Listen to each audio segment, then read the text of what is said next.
Jim, when did you join the Navy? I joined the Navy in 1969, right out of high school. Right out of high school.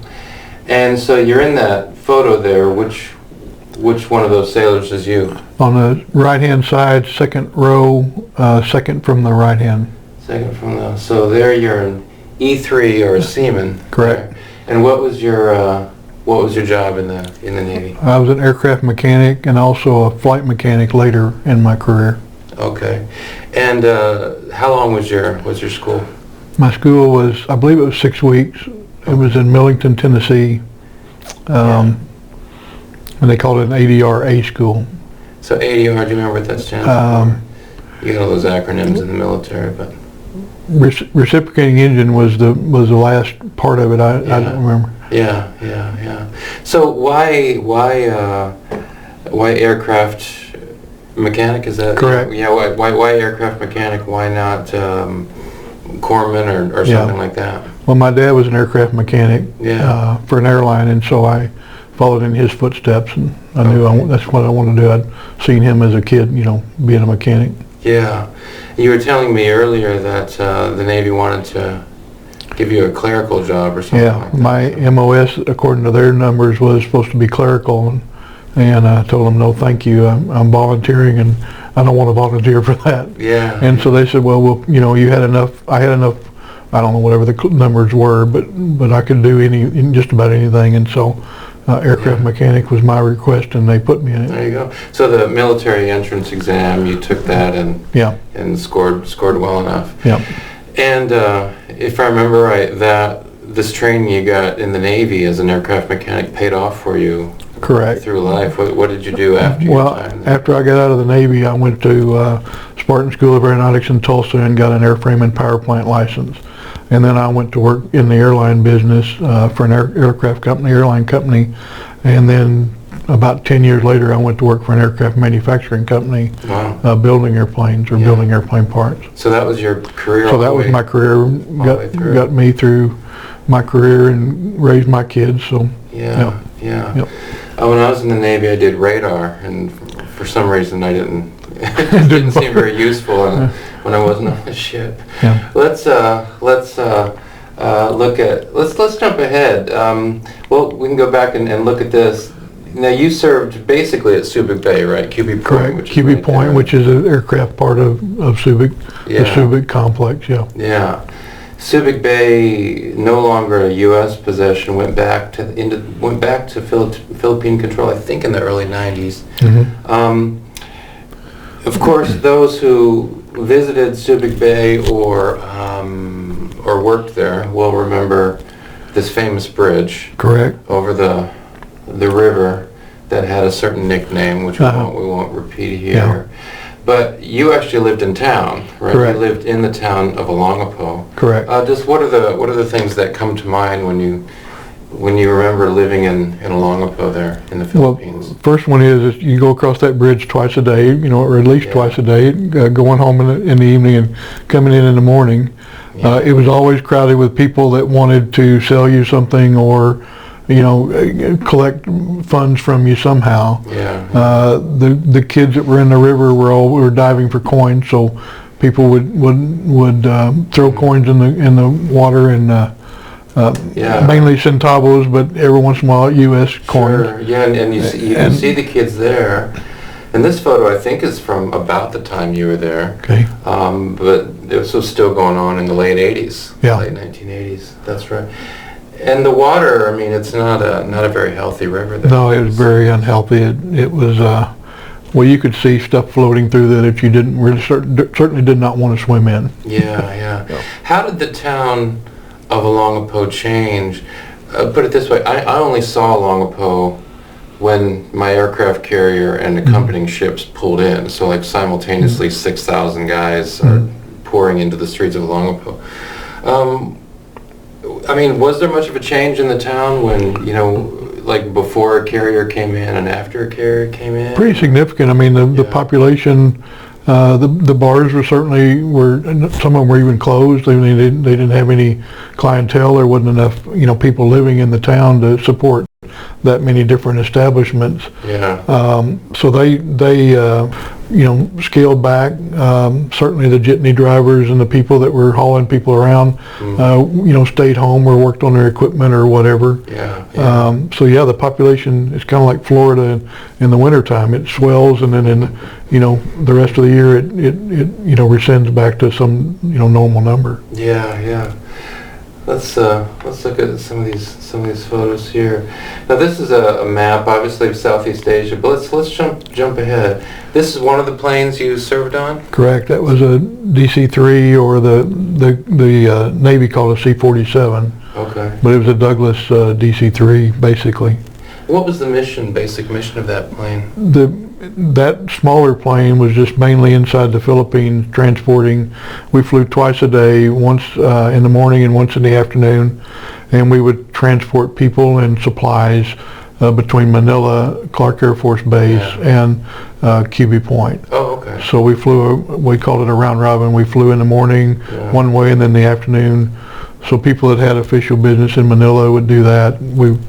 People that were leaving the Philippines normally went to Clark Air Force Base, and that's where the large transports, took them back to the States. Okay, so a lot of in-country flights. And then we'll go back to the map, because you pretty much served in this whole area. Correct. Right? The DC-4s we had, which is, I think they called it C-54 in the Navy. Yeah. But basically it was a Douglas DC-4. We flew all over the Philippines, to Japan, to Okinawa, in country to Vietnam quite a bit. Yeah. I went everywhere except for Australia and New Zealand. Wow. In that region, Hong Kong, Japan, Thailand. Yeah. Now, so you said you did many missions to Vietnam to come to focus on that. So what would the missions to and from Vietnam involve? Typically, it was an emergency leave situation. So if somebody in country had a death in the family or some reason that they had to get out of the country, we would fly in and pick them up and bring them to the Philippines for their transport back to the United States. So that was pretty typical. A lot of the trips involved with that were if they needed aircraft parts or any kind of part that would fit on our airplane, we would haul those. But typically we went in for some kind of a leave situation, emergency leave situation, to bring people back to the Philippines for transport. Yeah. And did you fly into all parts of South Vietnam? We went to Da Nang. Vung Tau was pretty common.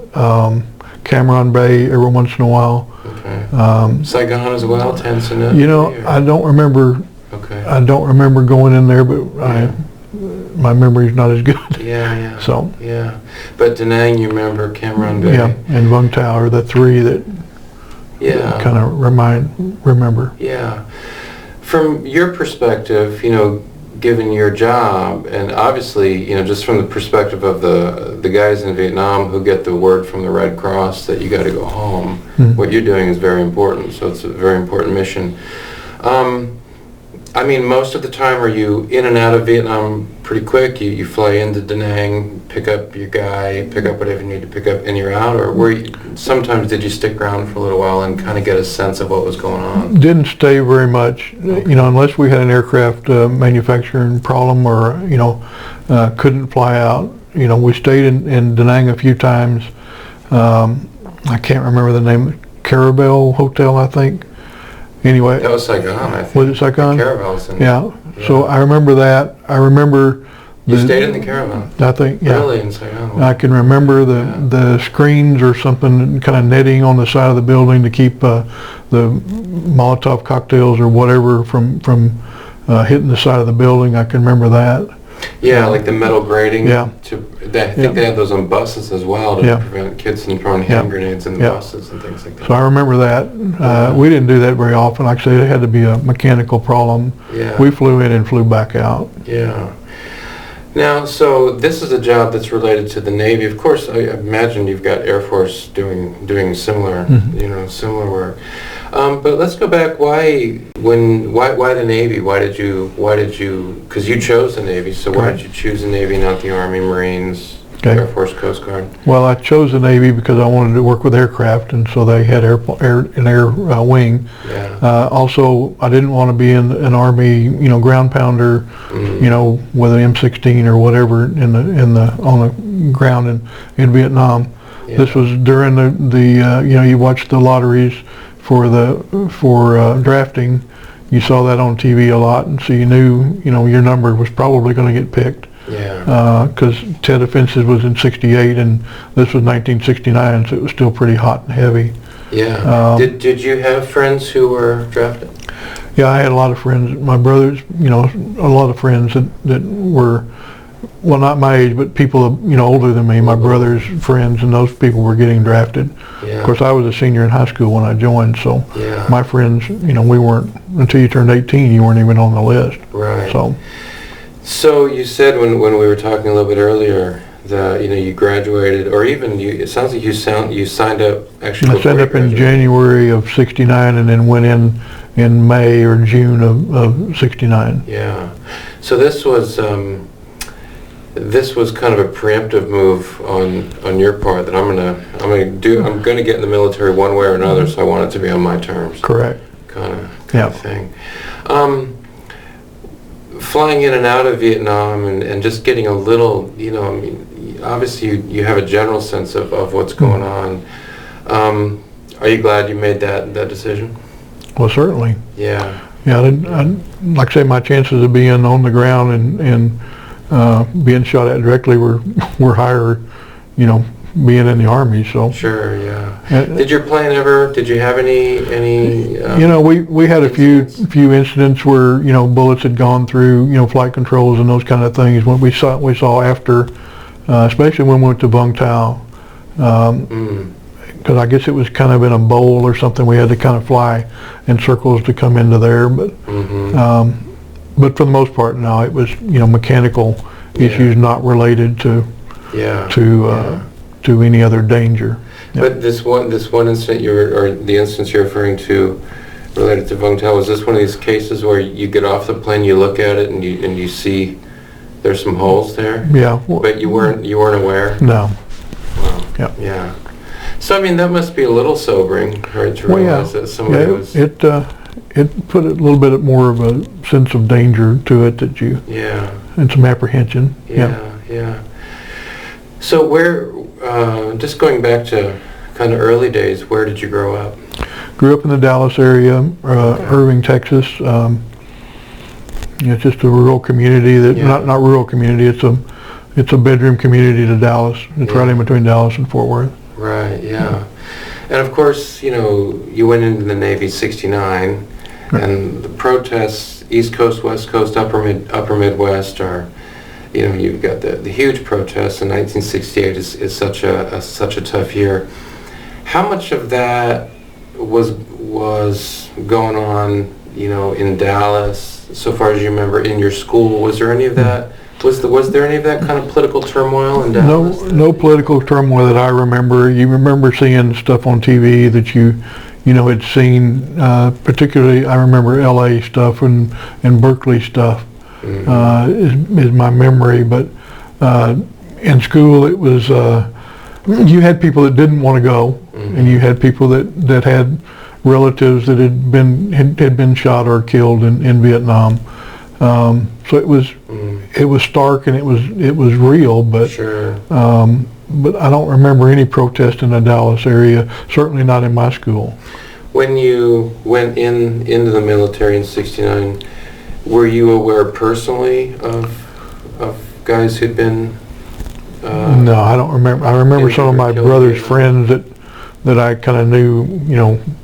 I don't know, not well. Yeah. Had been wounded. I don't remember anybody that had died from that. But there were so many wounded. Yeah. There's a general awareness. Yeah. Oh, certainly. 18, 19-year-olds tend not to be super aware anyway of what's going on in the world. And we're invincible. Yeah, that's right. Do you remember when you look back? You're kind of, you're in the Vietnam War, but you're doing a lot of other stuff as well. Do Do you remember just maybe imagine yourself with the crew or with the guys you're working with there at QB Point, what the general kind of attitude was about the war in Vietnam, the situation in Vietnam? Well, I think, a couple of thoughts. The first one is, we all were in the service and we all were volunteers. There wasn't anybody drafted in the Navy. Yeah. And so everybody had a sense of serving our country, doing the job we had to do. There wasn't anybody saying, I sure wish I could get out so I don't have to go to Vietnam. There wasn't any of that. If there were people protesting, I don't remember it. Yeah. But the sense of we got a purpose, we're in this to serve our country, and so whatever we got to do, we'll go do. Yeah. There wasn't any protest that I can remember. Yeah. You mean among the Navy guys? Among the Navy guys. Yeah, among the Navy guys.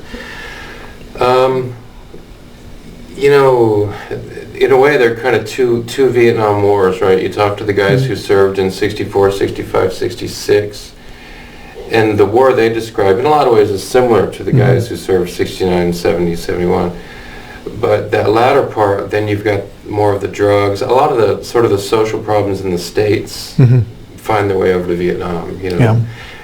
Did you see any of that stuff? Didn't see it. I mean, you knew it was going on. I mean, it wasn't, but it wasn't.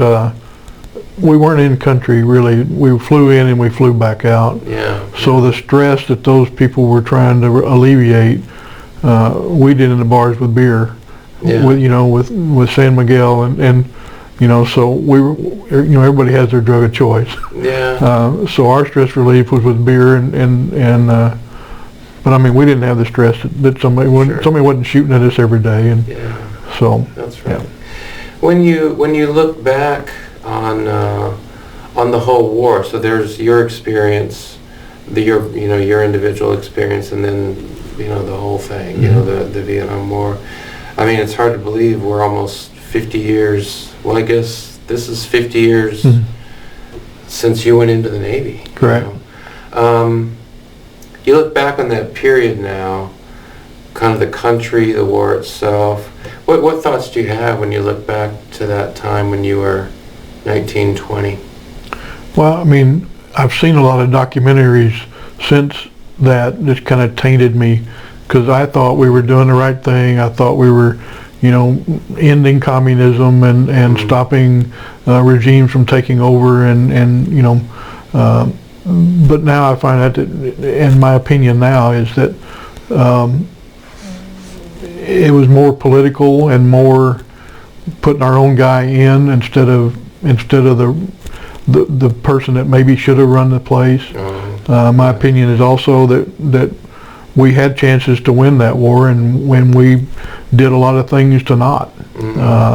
Is there an example? Again, I know you because of your particular job, you weren't personally involved in that, but is there something that comes to mind? Because of course vets say this a lot, that that the war just wasn't run very well. Correct. Is there an example that comes to your mind? I don't have any personal, because I'm really relying on documentaries that I've seen. So was I there? Did I actually see it? Yeah. No, but do I believe it? Yes. Sure. Yeah.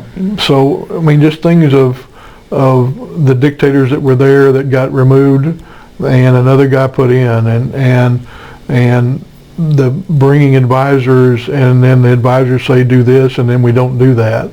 You keep adding troops and you say we got to do this to win this war, and we don't. We pull back. Right. Well, I mean, Dale Clemens, I know you know him. He gave an example. They're flying missions over the Ho Chi Minh Trail. What he said was but there was a rule though that you couldn't hit anything, I think, more than 500 yards from the trail. Of course the enemy knows this. So they just put their stuff 700 yards from the trail. Correct. And just a lot of stuff that you just realize. You understand maybe the motivation, and the motivations might be good. We don't want to hurt civilians, and so we'll put these rules in place. But the enemy know the rules and can take advantage of them. Correct. Yeah, there is that sense. Well, the other thing is, I mean, even in the Philippines, it was a little dangerous when you went out into town, because people, You know, they didn't all just think the Americans were the great saviors.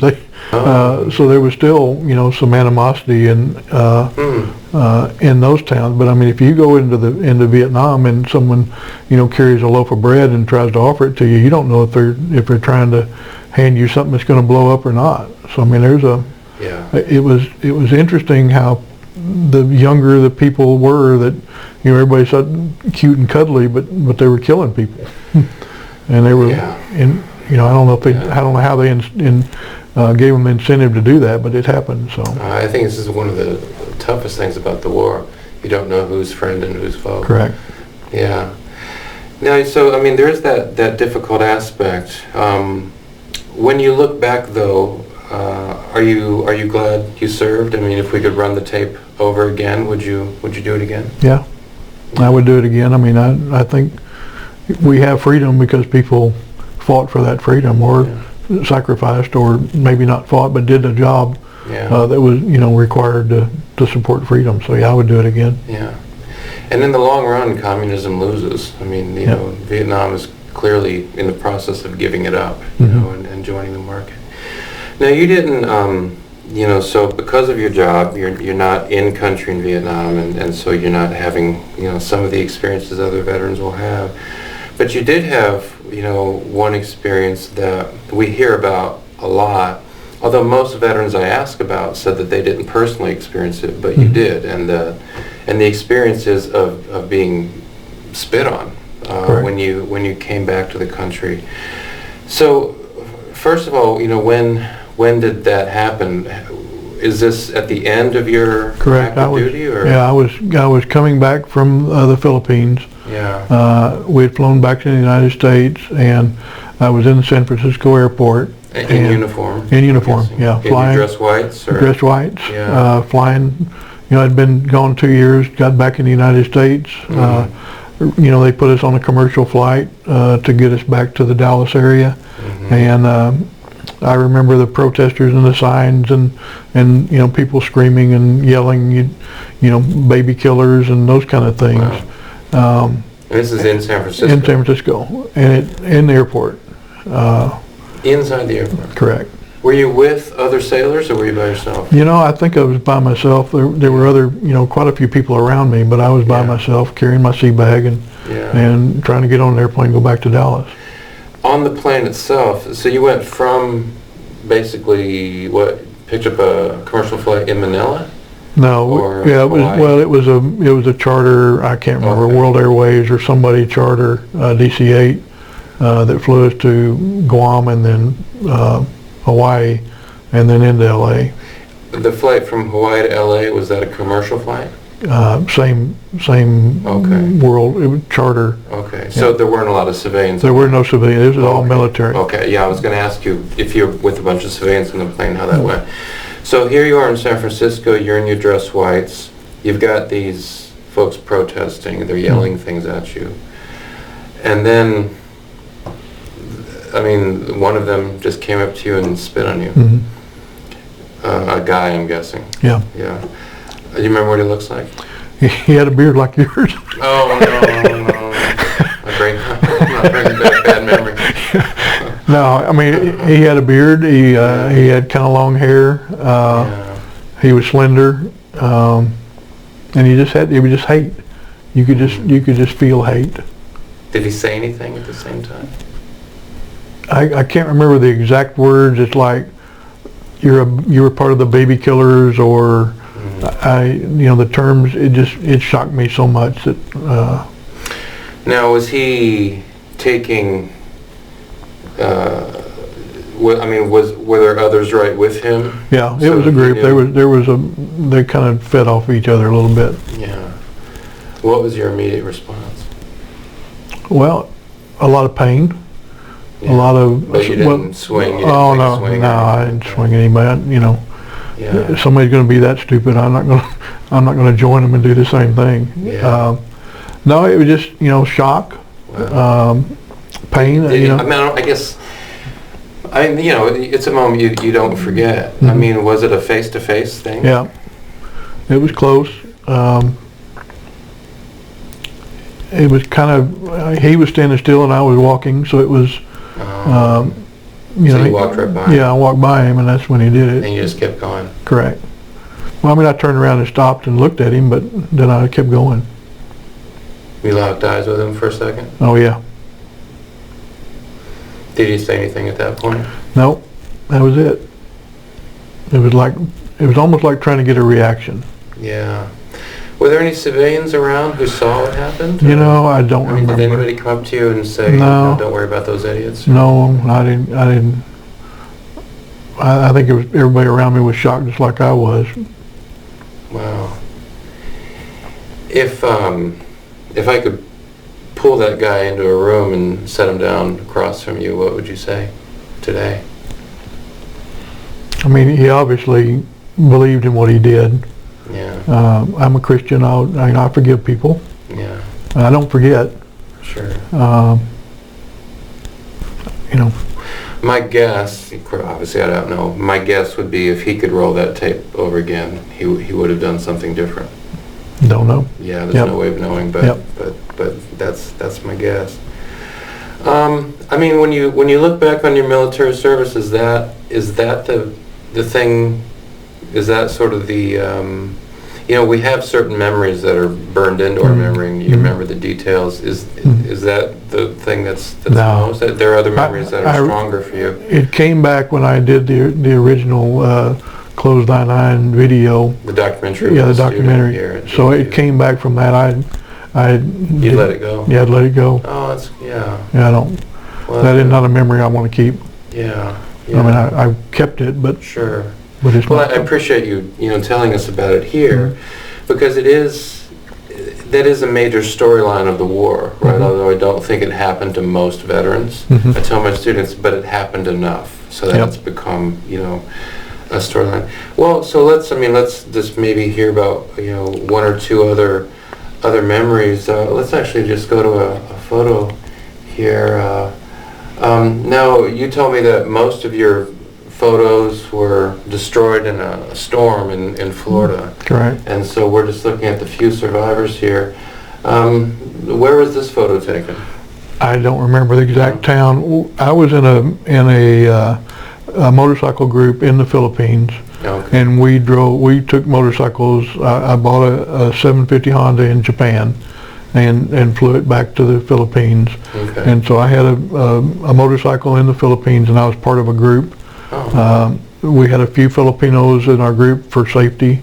And there were languages and just you couldn't go into any town without having a opportunity to pay a fine for something. So they helped us, through the local government issues. Sure, yeah. And so we we rode motorcycles all over the Philippines. So I don't remember the exact town, but we went to a lot of different towns. Paxahan Falls was a particular. We went there quite a few times. We would ride up to Baguio, which they did a lot of wood carving and that kind of stuff there. Yeah. Kind of touristy towns. Sure. Yeah. Went to Manila quite a few times. Okay. Yep. So the photo there, we were just looking at it. The photo there, that's a water buffalo. Water buffalo, yeah. And so this photo was just taken in one of those towns when you were out and about. Correct. In the Philippines, and you see the water buffalo in the Philippines. When I was in Vietnam, I was in a little neighborhood, and then just happened to come across a small herd of these things. They're just hanging out in the neighborhood, and so they're all over the place. What are we talked about this memory you have in the San Francisco airport. When you think about your time in the Navy, in that during the time of the Vietnam conflict, 69 to 70, is there another particular memory that sticks out? Yeah, Jane Fonda being over there and apologizing for the United States really irritated me. Yeah. Did that happen when you were in? Yeah. When you were serving? Yeah. Yeah. And it's still a memory that you can mention her and the hackles will get up on my neck. I just don't appreciate. And I don't have a problem with people protesting, and you can say just about anything you want, but going into that country and apologizing for what my government's doing just still irritates me. I think it's even worse. I think there's a photo of her sitting on an anti-aircraft. Yeah, I believe there's quite a bit of. In the north. Yeah. Wow, that's tough. Mm-hmm. On the so I mean it's understandable that and you know I've seen. Have you been to the Vietnam Memorial in D.C.? No, I have the not. wall there. No. But along the wall, folks will leave things. They'll leave mementos and messages and letters. And I think maybe twice I've seen veterans who have left things that they wrote about Jane Fonda. You know. So that's still something that a lot of vets feel very deeply, you know, so it makes sense that you would bring that up. On the, maybe, is there something else that sticks out in your mind? Kind of on the, how would you what words would you describe, just to sort of, you know, describe the experience as a whole? Because you're basically in Southeast Asia for 2 years, right? Correct. Yeah. So in just, you know, a sentence or two, or just some key words, what are some words you'd use just to describe the experience as a whole? Well, I mean, it was a working experience. Yeah. You know, I learned a lot. When I first went in there, you know, I'd worked on my cars and things, but I'd never worked on an airplane before. Yeah. So it was a you know, knowledge gathering. I knew that's what I want to do the rest of my life. So, you know, it was a positive experience to me. So it felt purposeful. Well, yeah. Like, yeah, I mean, this actually has something to do with what I'm thinking I'll be doing 20 years from now. Yeah, this is part of this. I'm starting my career. Yeah. And the Navy's, you know, going to pay for my schooling. They paid for my schooling, and they're paying for my education now as I work for this. So, it was positive. Yeah. I would do it again. Yeah. Well, Jim, I really appreciate you coming in and talking with us and sharing some of your memories. Appreciate it. All right, not a problem. Thank you.